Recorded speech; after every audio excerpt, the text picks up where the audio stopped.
Saudamos a todos com a paz de Jesus. Amém. Um feliz sábado para vocês.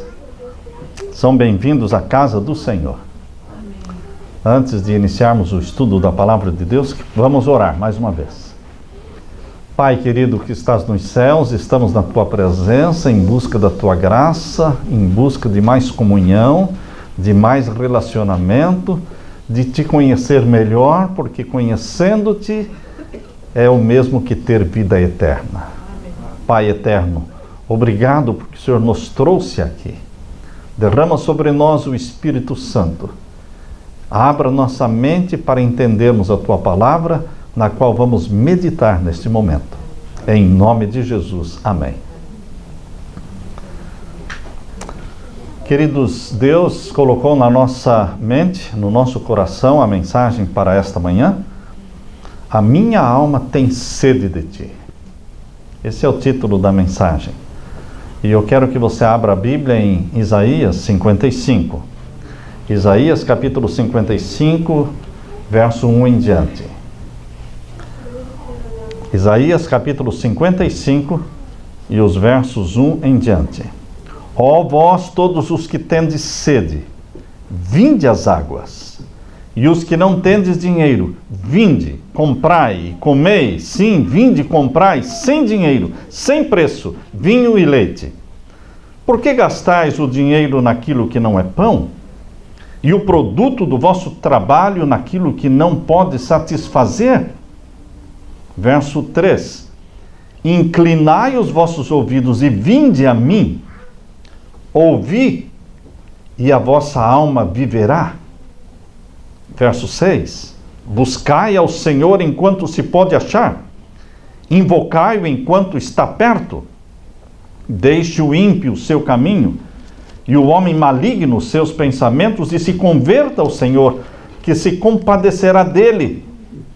Torne para o nosso Deus, porque grandioso é em perdoar.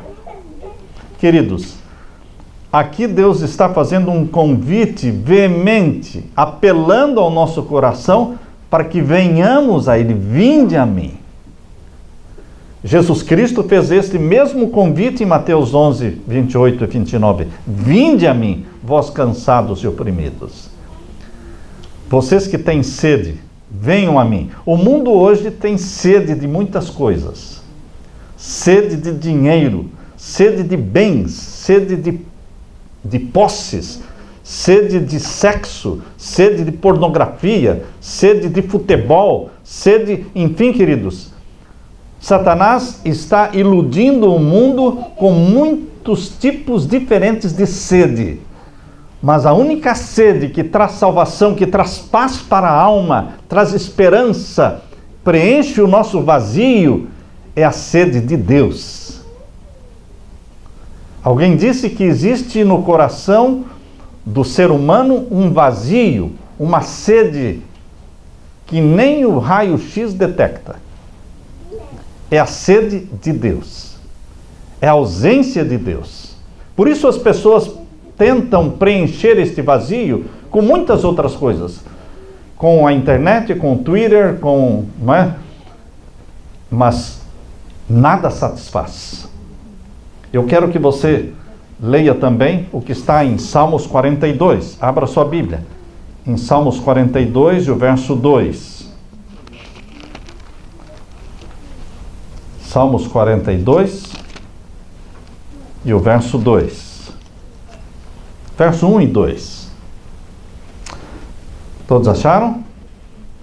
Como o servo brama pelas correntes das águas, assim suspira minha alma por ti, ó Deus. Será que você suspira por Deus? Você anela Deus? Você anseia por Deus?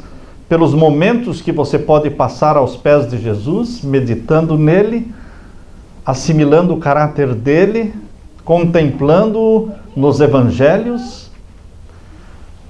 A minha alma, diz o verso 2, tem sede de Deus, do Deus vivo. Quando entrarei e me apresentarei ante a face de Deus? Quando? É esta sede de Deus que salva, que traz paz. expulsa da nossa vida as outras sedes.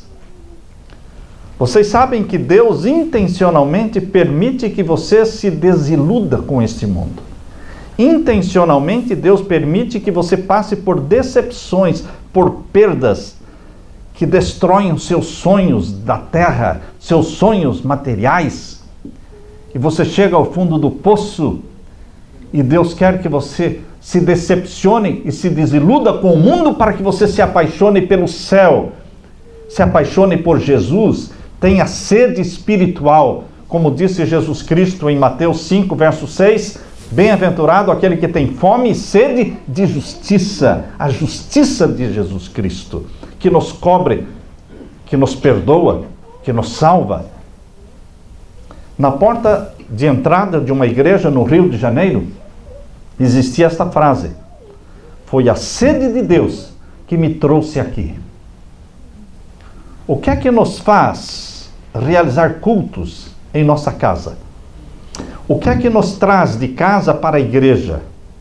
O que é que nos faz levantar mais cedo, antes do sol nascer, para ler a Bíblia, para cantar hinos de louvor a Jesus? O que é que nos faz tomar estas decisões, se não a sede de Deus? É a sede de Deus que me trouxe aqui. Em muitos lugares, nós, como igreja, como povo, somos conhecidos como o povo da Bíblia, igreja da Bíblia. Mas na atualidade, cresce assustadoramente entre os cristãos o analfabetismo bíblico. Pessoas analfabetas, biblicamente falando. Foi realizada uma experiência entre os membros de uma igreja cristã, não vou mencionar o nome, mas foi realizado um teste, um questionário entre 43.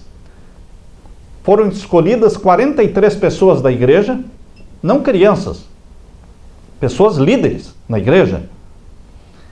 E lhes foi entregue um questionário com perguntas simples. Não eram perguntas complicadas. Perguntas simples como, por exemplo, quantos livros existem na Bíblia? Pergunta simples, não é? Uma outra pergunta que existia no questionário: qual era a nacionalidade de Cristo? Não é simples? Não era brasileiro, né? Nem americano? Outra pergunta que estava no questionário: qual é o primeiro livro da Bíblia? Perguntas assim. E o resultado foi decepcionante. Das 43 pessoas examinadas, somente 2 responderam todas as questões corretamente. 41, os restantes, 8 deles não souberam definir a nacionalidade de Jesus. 18 afirmaram que a parábola do filho pródigo estava no Antigo Testamento. 13 não sabiam quantos evangelhos existiam. Mateus, Marcos, Lucas e João. 13 dos 41 não sabiam que existiam 4 evangelhos. 17 pessoas não souberam mencionar o nome de pelo menos um rei de Israel. Nenhum rei de Israel. 17 pessoas não souberam dizer. 11 não souberam escrever o nome de um dos discípulos de Jesus. Olha, esse teste foi feito com 43 pessoas de uma igreja cristã e não qualquer pessoa, eram líderes na igreja. 8 declararam que a conversão do apóstolo Paulo ocorreu antes da morte de Jesus. 4 deles não souberam dizer qual era o primeiro livro da Bíblia. Certamente nunca leram, né? Queridos, isso se chama analfabetismo bíblico.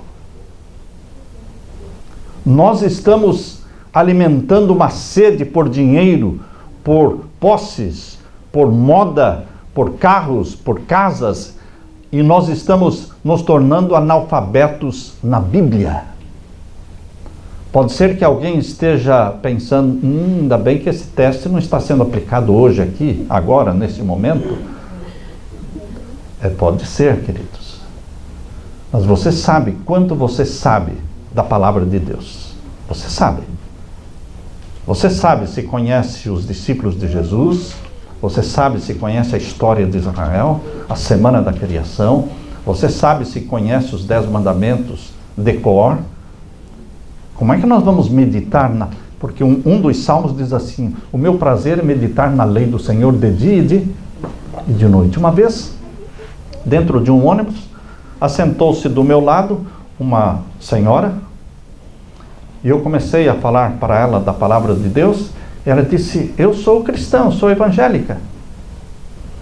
Eu amo meditar na lei do Senhor, ela disse. E eu perguntei: quais são os mandamentos do Senhor? Ela disse: não lembro. Falei: como é que você medita numa coisa que você não se lembra, não sabe, não conhece? Você só pode meditar em algo que você conhece. Nós estamos nos enganando a nós mesmos, queridos. Somos analfabetos na Bíblia. Será que os nossos filhos sabem as historinhas da Bíblia, os heróis da Bíblia? Porque hoje existem heróis, não é? Os super-heróis da televisão, das revistas em quadrinhos, dos desenhos animados. A sede de Deus só pode ser mitigada estudando o quê? A Bíblia, cada dia. Hudson Taylor foi missionário na China. Missionário inglês lá na China. Ele viveu mais de 70 anos. Mas, queridos, ele viveu 50 anos na China. Ele adotou a China como seu país. Viveu 50 anos ali. E Hudson Taylor, ele tirava 1 hora por dia antes do sol nascer.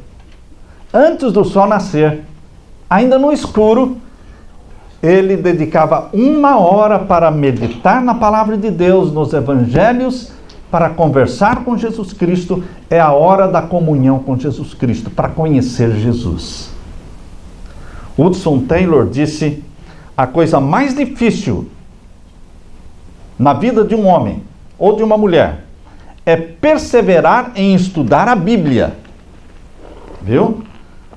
Porque no primeiro dia de janeiro, todos fazemos bons propósitos. E tem gente que faz o propósito, um bom propósito, de este ano eu vou ler a Bíblia toda. E começam lendo Gênesis capítulo 1. Mas quantas semanas eles leem a Bíblia diariamente? Quantos meses? Queridos, Hudson Taylor, ele todos os dias, 1 hora por dia, antes do sol nascer, ele dedicava para o estudo da Bíblia. Ele foi quem ele escreveu, não é? Ele escreveu o que nós estamos lendo.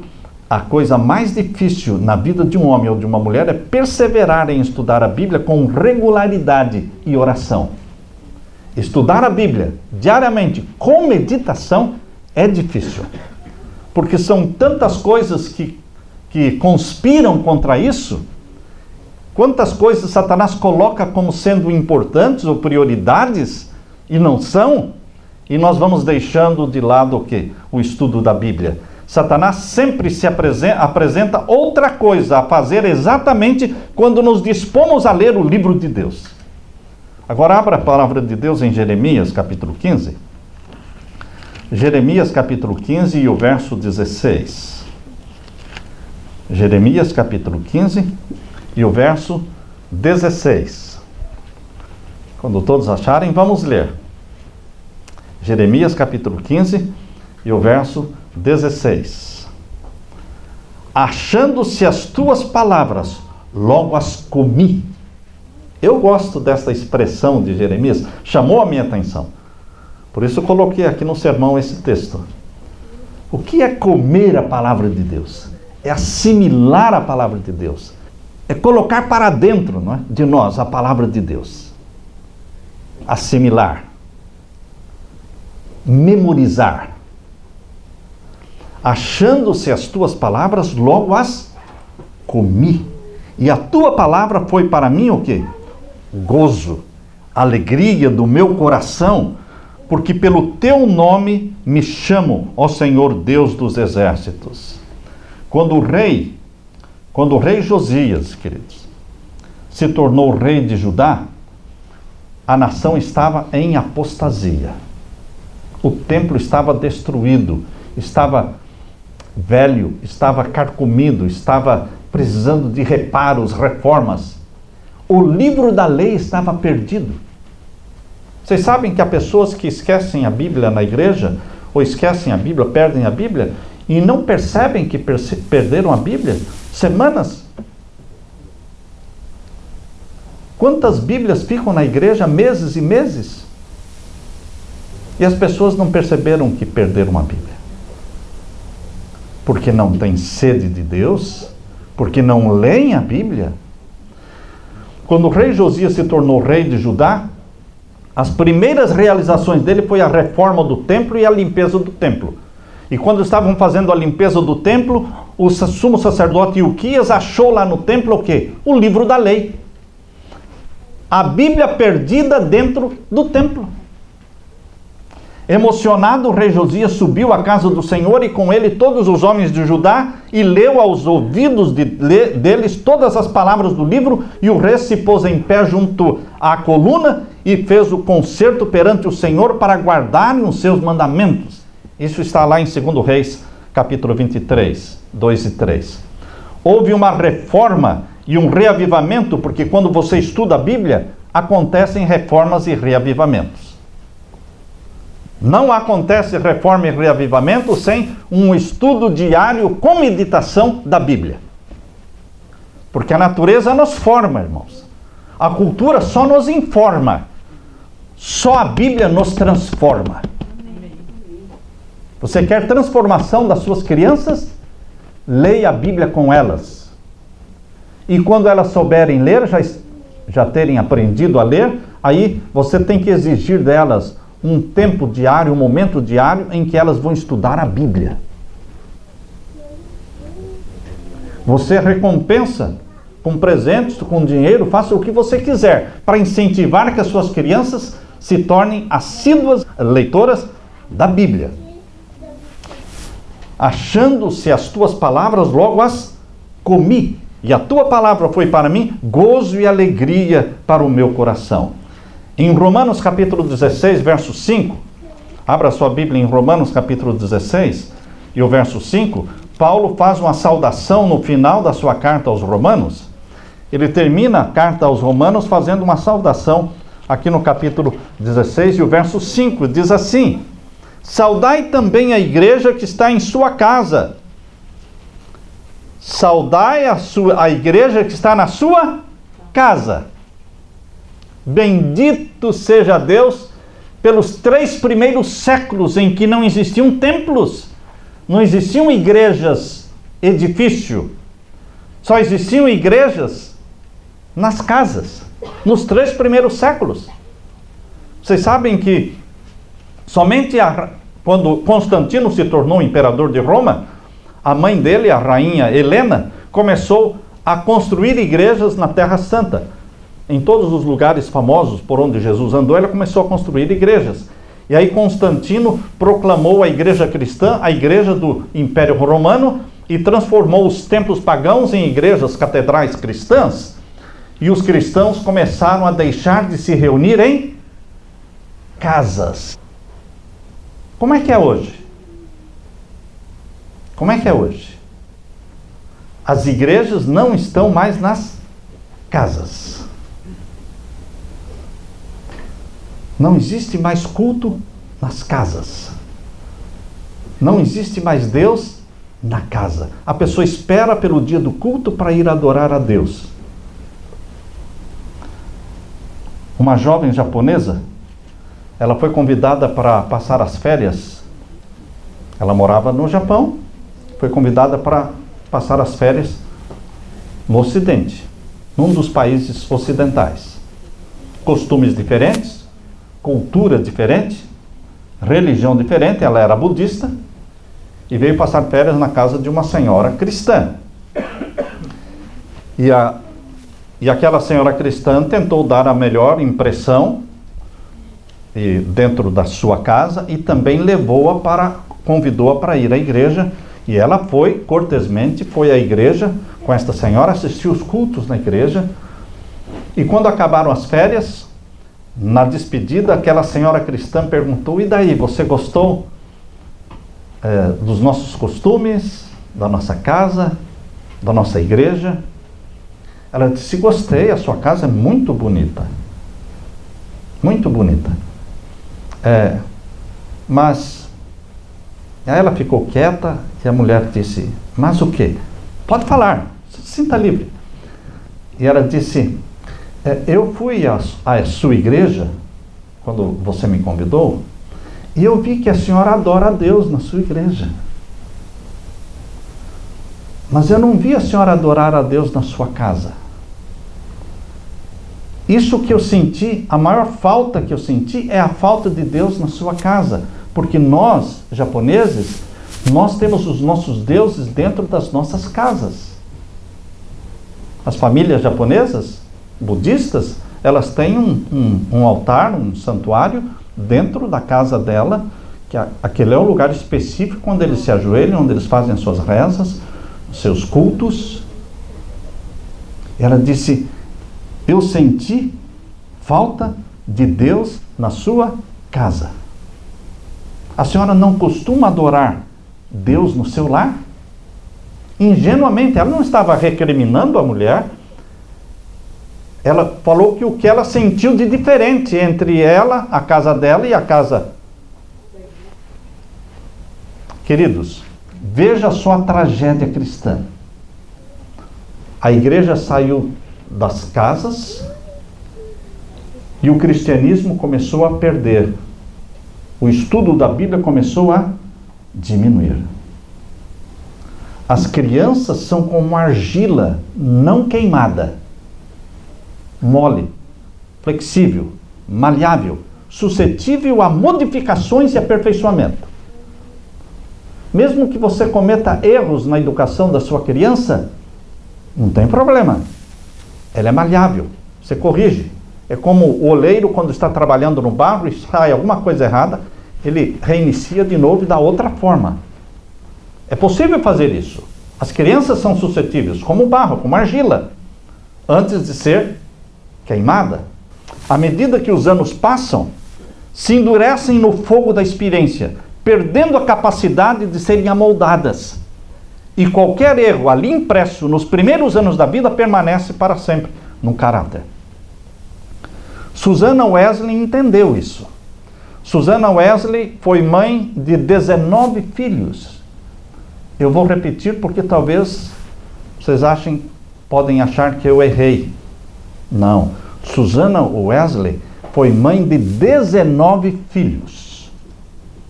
2 deles são famosos no mundo inteiro, porque foram fundadores da igreja metodista. Lembrem-se que Ellen White, ela foi batizada na igreja metodista quando ela tinha seus 12 anos, e ela conheceu Jesus na igreja metodista. Uma boa igreja. E queridos, John Wesley, Carlos Wesley, Susanna Wesley, essa mamãe tomava tempo para falar pessoalmente com cada um acerca de Deus e o plano da redenção. Ela lia a Bíblia todas as noites. 1 hora por noite ela usava para ler a Bíblia para os filhos. Que bênção, não é? Quando não existe a televisão, quando não existe a internet, e você tem tempo para gastar com a sua família 1 hora lendo as histórias da Bíblia, e elas não são chatas, não são enfadonhas, porque as crianças não estão viciadas no iPad, não estão viciadas no iPhone, não estão viciadas com os desenhos. Então as histórias da Bíblia se tornam atrativas, empolgantes. Eu me lembro da minha esposa que eu pedia para que ela não me acompanhasse nos cultos da noite na igreja. Eu tinha culto no domingo, na terça, só segunda noite que eu não tinha culto à noite. Durante os primeiros 20, quase 30 anos de ministério, inicialmente, eu tinha cultos todos os domingos à noite, terça-noite, quarta-noite, quinta-noite, ensaios na sexta e sábado o dia todo. Minha esposa ia comigo para a igreja todos os sábados, mas às noites ela permanecia em casa com as crianças fazendo cultinho, lendo as histórias da Bíblia. As histórias da Bíblia. Susana Wesley organizava tudo para os filhos. Hora de dormir, hora de levantar. Quando os filhos, eram 19, quando cada um deles completou 5 anos de idade, agora presta atenção, porque isso me chamou a atenção. No aniversário de 5 anos de cada filho, ela tomava a decisão de passar o dia todo com aquela criança, que estava completando 5 anos. O dia inteirinho, só com ela. Ensinando todo o alfabeto, em um só dia.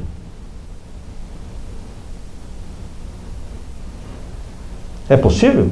É possível porque ela fez isso com os 19 filhos. Ela ensinava o alfabeto inteirinho no dia do aniversário de 5 anos. No dia seguinte, aquela criança lia o primeiro verso da Bíblia, que era Gênesis 1:1. No princípio, criou Deus os céus e a terra. Isso ocorria no dia seguinte ao aniversário de 5 anos. Queridos, nós temos que tomar tempo para estudar a Bíblia com os nossos filhos.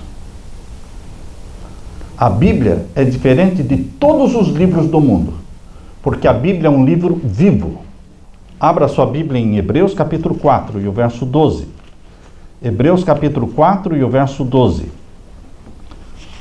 Quando você coloca a Bíblia na mão da criança, na mão de um adulto, ela começa a mexer com o nosso interior. Começa a mexer com o nosso padrão mental. Começa a tirar o coração de pedra e colocar um coração de carne. Começa a despertar em você uma sede por Jesus Cristo, sede por Deus, sede por ser semelhante e mais semelhante a Jesus. Em Hebreus capítulo 4, verso 12, diz assim: porque a palavra de Deus, ela é viva. Eu amo esse texto, porque eu vi com os meus olhos o que a Bíblia pode fazer para transformar homens e mulheres.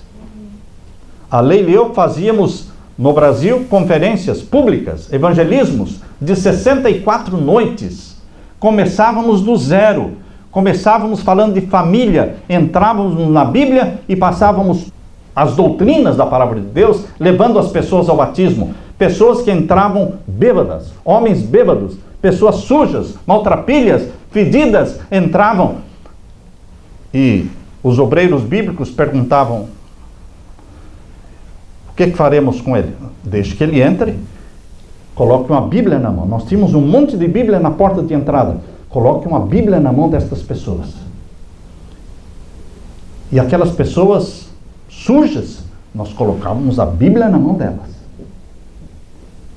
Queridos, aquela pessoa voltava na noite seguinte e dentro de 2, 3 dias ele estava vindo com a família inteira, lavados, penteados, e dentro de pouco tempo estavam sendo batizados. A Bíblia tem um poder para transformar que você não imagina.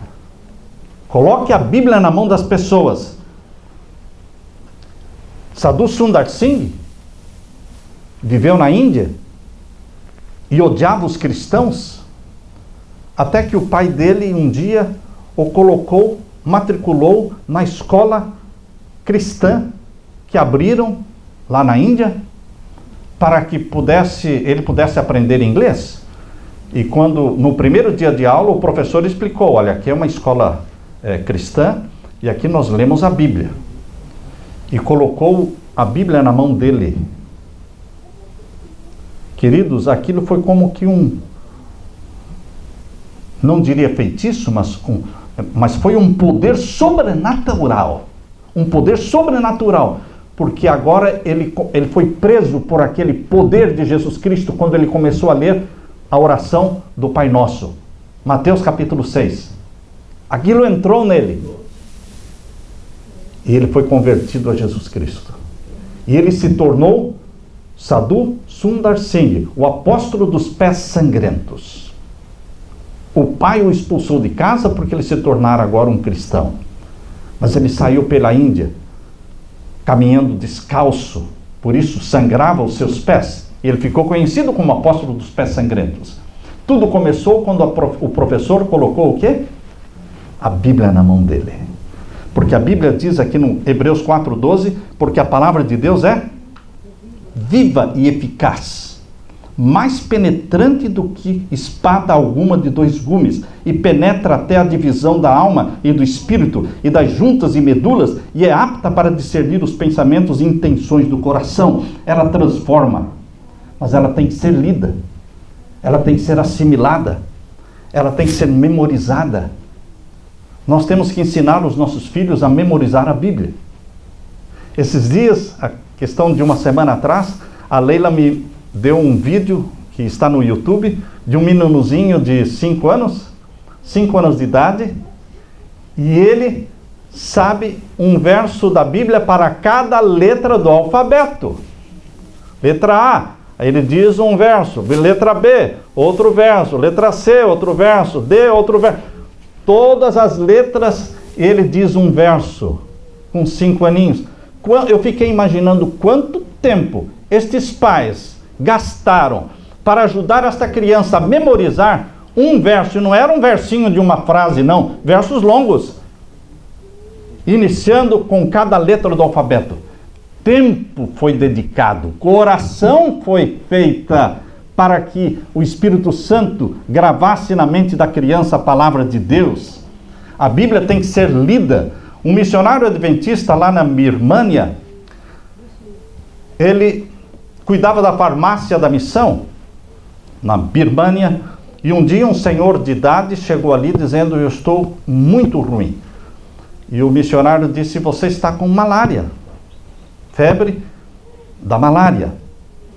E aqui eu vou dar o remédio para você. Colocou num vidro, escreveu no vidro como ele deveria tomar, que eram 3 doses por dia. E aquele homem voltou para sua casa. Queridos, depois de 3 dias, o filho mais velho foi à farmácia e disse: meu pai está quase morrendo. Ele piorou muito. E o missionário adventista disse: não é possível.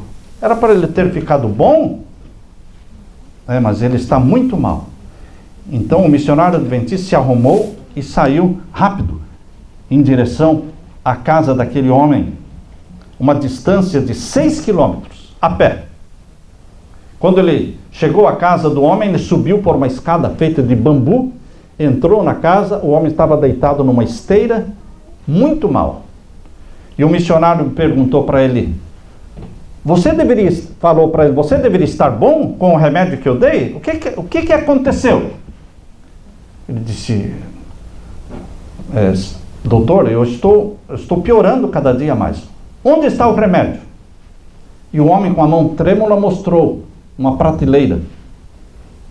E o missionário foi lá e pegou o vidro, e era exatamente o que o missionário suspeitava. O vidro estava novinho, inteirinho, sem ser mexido. Aquele homem achava que aquele vidro de remédio era um tipo de um feitiço, que só colocando ali dentro da casa seria o suficiente para espantar a doença. E o missionário explicou para ele: isso aqui não é um feitiço, isso aqui é um remédio. Você tem que abrir a boca e tomar 3 doses por dia. E eu vou dar a primeira dose já para você. Abriu a boca do homem e despejou a primeira dose. Agora você toma mais uma dose antes de dormir. E amanhã 3, e depois de amanhã 3, e 3 doses por dia. E o homem ficou bom. E acabou o vidro, foi à farmácia da missão e falou: eu quero mais um vidro. Queridos, muitos pensam que a Bíblia, basta colocar a Bíblia aberta. Você já viu Bíblias abertas em cima da mesa? Bíblias abertas em cima da cama? Isso é talismã? Para espantar maus espíritos, maus olhados? Queridos, Bíblia não é para estar aberta em cima da mesa, em cima da cama, ou fechada dentro Não, queridos. A Bíblia é para estar nas nossas mãos, sendo lida com os nossos olhos, memorizando a palavra de Deus. Achando as tuas palavras, logo as comi. Isso foi gozo e alegria para o meu coração. Sabe, queridos, fico pensando que às vezes nós temos Bíblia dentro de casa só para bonito. Em Mateus capítulo 5, verso 6, Jesus diz o quê? Bem-aventurado aquele que tem fome e sede de justiça. Eu li a história de Mary Jones. Mary Jones, em 1792, tinha cerca de 8 para 10 anos, em 1792. A Bíblia mais próxima da casa dela estava a 3 quilômetros, na casa do pastor. E ela ia a pé ler a Bíblia na casa do pastor e voltava. 6 quilômetros cada dia. E aí ela resolveu guardar dinheiro para comprar uma Bíblia, porque era muito caro. Não existiam sociedades bíblicas. Lembrem-se que a primeira sociedade bíblica foi em 1804 e era 1792 ainda. Então ela economizou o dinheirinho, meses e meses, e aí com o dinheiro da Bíblia, ela fez uma viagem a pé de 40 quilômetros para ir até uma cidade próxima comprar uma Bíblia. E chegando lá, ela colocou todo o seu dinheirinho em cima do balcão e o missionário que estava ali disse: olha, as Bíblias que eu tenho já foram encomendadas, eu faço pedidos por encomenda. Todas estas Bíblias aqui já têm dono. Ela começou a chorar. 40 quilômetros caminhando para comprar uma Bíblia e agora não tem a Bíblia? E diante daquelas lágrimas o missionário disse: olha, eu vou deixar alguém sem Bíblia, mas você não vai voltar para casa sem a Bíblia.